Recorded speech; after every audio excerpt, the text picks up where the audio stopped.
Performance appraisal. Performance appraisal वो systematic evaluation है जिसमें एम्प्लॉयज की परफॉर्मेंस को इवैल्यूएट किया जाता है ये अंडरस्टैंड करने के लिए कि उसमें कौन कौन सी एबिलिटीज हैं और उसको फर्दर कितना ग्रो करना है, कितनी उसकी डेवलपमेंट होनी है, उसके लिए परफॉर्मेंस अप्रेजल का प्रोसीजर अडॉप्ट किया जाता है। परफॉर्मेंस अप्रेजल बेसिकली जो सिस्टमैटिक वे में किया जाता है उसके पीछे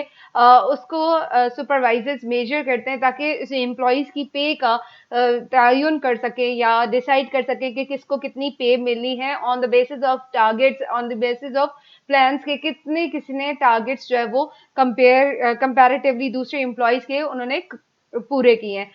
सुपरवाइजर्स एनालाइज करते हैं कि उन फैक्टर्स को जो कि किसी भी एम्प्लॉय की परफॉर्मेंस को बेहतर बनाते हैं या वर्ड्स बनाते हैं। परफॉर्मेंस अप्रेजल इसलिए भी किया जाता है ताकि हम सुटेबल पर्सन को सुटेबल जॉब दे सकें, हर एक एम्प्लॉयज को उसके बेहतर परफॉर्मेंस के बेस पे उसको अच्छी पोजीशन दे सकें। इसके जो परफॉर्मेंस अप्रेजल के जो ऑब्जेक्टिव्स हैं उसमें सबसे पहला ऑब्जेक्टिव ये है कि हम रिकॉर्ड मेंटेन करते हैं कि किस तरह से हमने कंपनसेशन पैकेजेस बनाने हैं, वेज स्ट्रक्चर क्या होगा, सैलरी कैसे रेज करनी है, एक्सेट्रा। इस तरह के जितने भी ऑब्जेक्टिव्स हैं उसके लिए भी परफॉर्मेंस अप्रेजल हेल्प करती है। परफॉर्मेंस अप्रेजल के थ्रू ही एम्प्लॉयज की स्ट्रेंथ्स को, वीकनेसेस को चेक किया जाता है ताकि उनके मुताबिक उनको जॉब स्पेसिफाई किया जा सके और right man for the right job जो है वो दिया जा सके कि जो जिसके लिए सूटेबल है उसको वही वाला काम दिया जाए। फिर अगर आप किसी की पोटेंशियलिटी देखना चाह रहे हैं उसके लिए भी परफॉर्मेंस अप्रेजल हेल्प करती है कि आप असेस करें कि किस एम्प्लॉय में कौन सी पोटेंशियल है, फर्दर वो कितना ग्रो कर सकता है, फर्दर उसको कितनी डेवलपमेंट की जरूरत है और वो कहाँ तक डेवलप हो सकेगा। फीडबैक दिया जाता है एम्प्लॉयज को रिगार्डिंग देयर परफॉर्मेंस कि वो अपने रिलेटेड जितनी भी स्टेटस हैं उसको अंडरस्टैंड कर सकें कि उनके जब परफॉर्मेंस अप्रेजल किया जाता है वो चेक रखा जाता है कि देखिए आपको हमने इस पैरामीटर पे चेक किया, आपकी कॉलीग्स जो है वो इतना अच्छा परफॉर्म कर रहे हैं, आप इतना अच्छा परफॉर्म नहीं कर रहे हैं, तो काइंडली आप अपनी जो है वो लेवल को हाई करें, हार्ड वर्क करें ताकि आप उनके लेवल के मुताबिक आ सकें या उनसे ज्यादा निकल सकें। फिर ऑब्जेक्टिव परफॉर्मेंस अप्रेजल का ये भी होता है कि आप पे कोई किस बेसिस पे आप किसी वर्किंग हैबिट्स जो है वो एम्प्लॉयज की उनका देखें कि वो वर्किंग हैबिट उनकी क्या है, उसके मुताबिक उनकी टाइमिंग सेट की जाए, फिर रिव्यू दिया जाए ताकि उसके बेस पे प्रमोशनल या ट्रेनिंग रिक्वायर्स हैं कि फॉर एग्जांपल आपके एम्प्लॉयज, आपने परफॉर्मेंस अप्रेजल कर लिया है, अब आप देख सकते हैं कि आपके एम्प्लॉयज जो है वो ऑलरेडी वो सारी चीजें समझते हैं, उन वो टास्क भी बहुत अच्छे तरीके से कर सकते हैं ताकि उनको प्रमोशन दिया जा सके। या फिर आप समझते हैं कि परफॉर्मेंस अप्रेजल के बाद जब उनको असेस किया गया तो उनमें वो कैपेबिलिटीज नहीं है, वो उतनी ज्यादा प्रॉपर तरीके से परफॉर्म नहीं कर पा रहे, तो उनके लिए ट्रेनिंग प्रोग्राम्स रखे जा सके। इसके एडवांटेजेस ये हैं कि इसके थ्रू आपको प्रमोशंस भी मिलते हैं, कंपनसेशन मिलते हैं। प्रमोशन तो आप समझते हैं कि एक लेवल से आपको दूसरे लेवल पे जब आप लेकर जाते हैं, लेट सपोज कि डायरेक्टर है, कोई असिस्टेंट डायरेक्टर है उनको डिप्टी डायरेक्टर बना दिया, कोई टीचर है उनको सुपरवाइजर बना दिया, डीओ बनाया, एडीओ बनाया, इस तरह के जितने भी उनको हाई लेवल पे प्रमोशंस मिलते हैं वो उनके काम की वजह से, उनके एसीआर की वजह से, उनकी परफॉर्मेंस अप्रेजल की वजह से मिलते हैं। फिर कंपनसेशन भी बहुत ज्यादा फायदा फायदा इससे होता है परफॉर्मेंस अप्रेजल से कि आपको कंपनसेशन मिलता है ऑन द बेसिस ऑफ कि आपने जितना अच्छा काम किया, जितनी आपकी अच्छी परफॉर्मेंस रही उस हिसाब से आपको बोनस दिए जाएंगे, सैलरी को हाई किया जाएगा या एक्स्ट्रा बेनिफिट्स दिए जाते हैं अलाउंसेस की शेप में, या कोई और आपको डिफरेंट तरह से सीनियोरिटी के हिसाब से या मेरिट के हिसाब से भी चीजें जब भी मिलती हैं उनको कंपनसेशन कहा जाता है। और परफॉर्मेंस अप्रेजल से एम्प्लॉयज की जो है डेवलपमेंट बहुत ज्यादा होती है और ये पता चलता है कि एक सिस्टमैटिक प्रोसीजर से जो परफॉर्मेंस अप्रेजल होता है उसमें सुपरवाइजर ट्रेनिंग पॉलिसीज भी डिजाइन करते हैं, प्रोग्राम्स बनाते हैं कि किस तरह से अपने एम्प्लॉयज की स्ट्रेंथ्स को और ज्यादा हम फर्दर इंक्रीज कर सकते हैं, डेवलप कर सकते हैं, या कोई किसी की वीकनेसेस हैं उनको कैसे अप टू द मार्क लेकर आया जा सके, उसको फ्यूचर की जो है वो प्रिडिक्ट किया जाता है, फ्यूचर को फ्रेम किया जाता है कि आप फ्यूचर में अगर डेवलप होना चाहते हैं तो इस प्रोग्राम को ज्वाइन करें और अपनी जॉब को अच्छा बना सकें ताकि आप फ्यूचर में और ग्रो कर सकें। सिलेक्शन वैलिडिटी होती है जिसमें सुपरवाइजर्स ये अंडरस्टैंड करते हैं कि इनकी जो सिलेक्शन प्रोसीजर है वो वैलिड है या नहीं। वैलिडिटी इज वेयर कि जो चीज जिसके लिए बनाई गई है वो उसी चीज को मेजर करे। तो सेम इसी तरीके से परफॉर्मेंस अप्रेजल में सिलेक्शन वैलिडेशन ये है कि वीकनेसेस के मुताबिक, स्ट्रेंथ्स के मुताबिक सिलेक्ट किया जाएगा कि कौन से लेवल पे किसको रखा जाएगा और फ्यूचर चेंजेस कैसे की जाएंगी, सिलेक्शन मेथड क्या होगा, इससे रिलेटेड सिलेक्शन वैलिडेशन की का भी हमें एडवांटेज होता है जब आप परफॉर्मेंस अप्रेजल करते हैं। उसके बाद परफॉर्मेंस अप्रेजल आपको कम्युनिकेशन में हेल्प करती है कि कम्युनिकेशन से ये पता चलता है कि आपके सुपीरियर की क्या वे है बात करने का, समझने का, वो क्या चाहते हैं आपसे, या आप उनसे किस तरह से बात करें, आपके जो जूनियर्स हैं उनसे आपने कैसे बात करनी है, कौन सी टोन में बात करनी है, कौन से स्टाइल में बात करनी है, अपनी बात कैसे मनवानी है, फिर आपके जो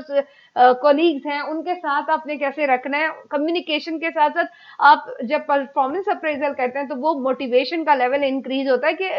इवेलुएट कर परफॉर्मेंस इवेलुएट जब करते हैं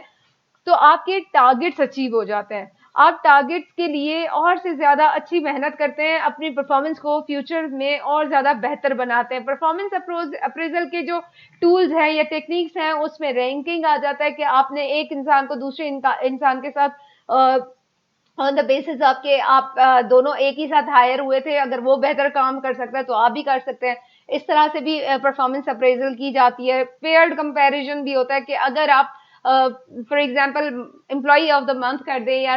टॉप 10 एम्प्लॉयज हैं, टॉप 5 एम्प्लॉयज में आना चाहते हैं तो उसके लिए परफॉर्मेंस अप्रेजल रखे जाते हैं ताकि एम्प्लॉयज को बेनिफिट भी दिया जाए और उनमें एक कंपटीशन का एलिमेंट भी हो सके। पोस्ट डिस्ट्रीब्यूशन है कि आपको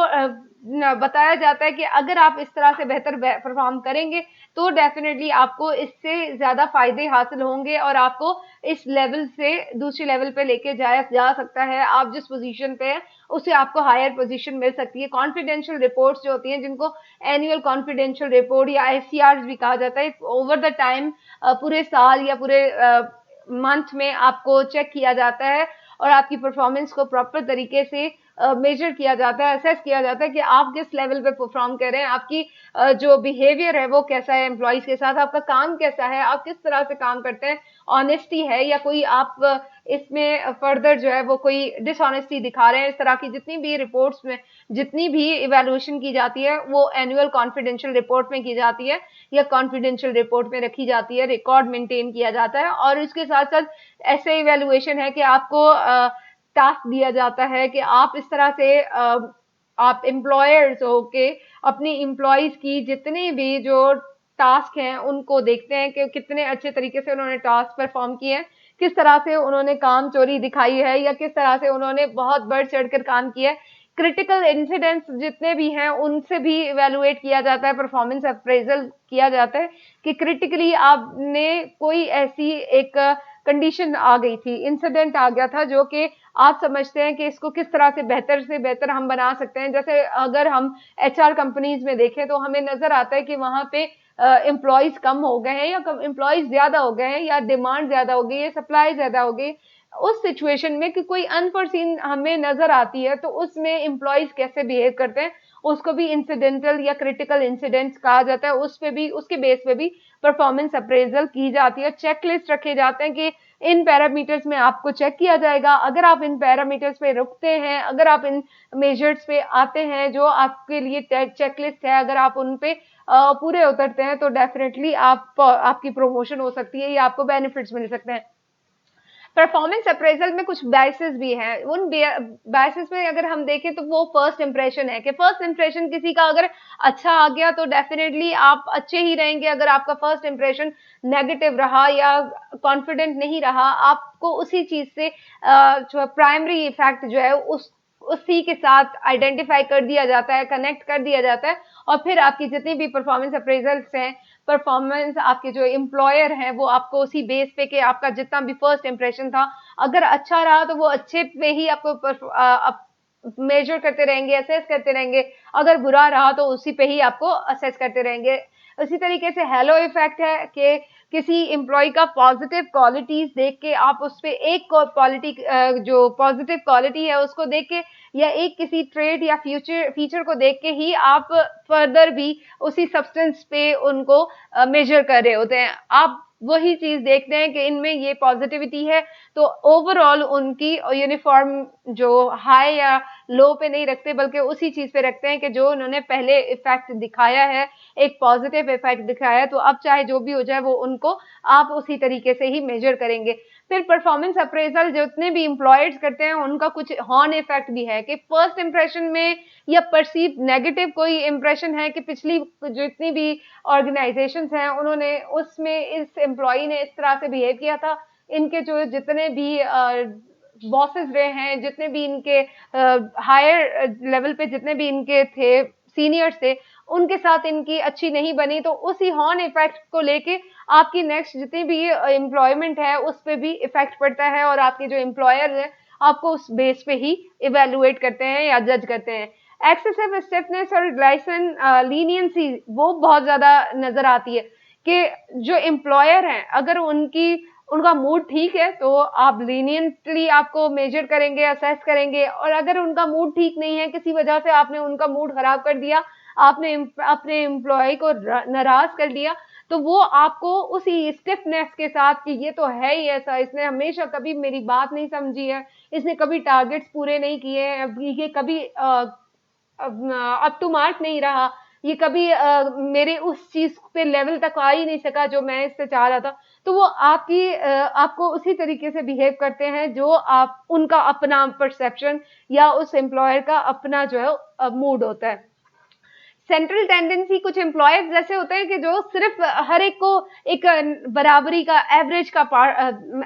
परफॉर्मर का हिस्सा दे देते हैं। वो कहते हैं कि सारे कोई ना लो परफॉर्मर है ना कोई हाई परफॉर्मर है, जिस तरह से कोई प्रोफेसर है वो सारे स्टूडेंट्स को बी दे देते हैं, रिगार्डलेस वो इंडिविजुअल डिफरेंसेस को देखें कि उन्होंने किसने कितना अच्छा बेहतर परफॉर्म किया है, हर वो सेफ साइड खेलते हैं कि बस ठीक है, हर एक को मैंने बी दिया, ना कोई मेरा फेवरेट है ना कोई मेरा जो है मैं किसी को कम रखता हूं। तो सेंट्रल टेंडेंसी के जो जितने भी एम्प्लॉयर्स होते हैं वो अपने एम्प्लॉयज को उस तरह से नॉर्मल लगते हैं, वो किसी को भी उस तरह से अलग तरीके से नहीं करते, बल्कि वो एक ही तरह से सबको मेजर करते हैं। पर्सनल बायसेस होते हैं, जब सुपरवाइजर्स किसी से अगर पर्सनली उनकी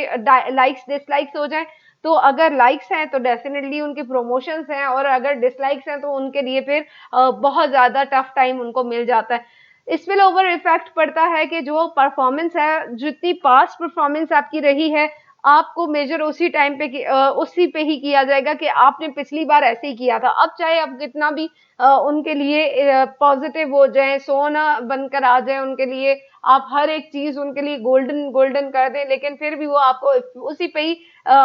वो जो स्पिल ओवर इफेक्ट था कि आपने कभी 200 टाइम पहले 200 मरतबा आपने अच्छा किया, लेकिन एक मरतबा आपने गलत किया, तो आपको बस वो गलत पे ही मेजर किया जाएगा कि आपने वो गलत काम किया था, इसलिए आप कभी अच्छा काम कर ही नहीं सकते। रीसेंसी इफेक्ट कि आप हमेशा से बुरा काम करते आए हैं और सडनली आपकी किस्मत जाग उठी और आपने एम्प्लॉयर के सामने कुछ अच्छा काम कर दिया, और उसी इफेक्ट पे जो रीसेंट इफेक्ट हुआ है उस पे आपको प्रमोशंस भी मिल सकते हैं। या फिर उलट भी हो सकता है कि आप हमेशा से गलत काम अच्छे काम करते आए हैं और एक काम आपने गलत किया, तो आपको उसको इग्नोर करते हुए पिछली जितने भी बिहेवियर थे, बल्कि अब आपको उस पे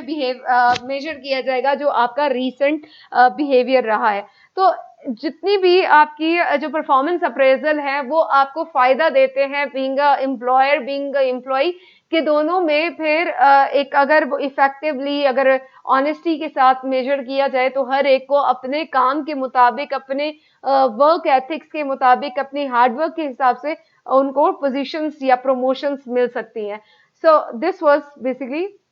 परफॉर्मेंस अप्रेजल।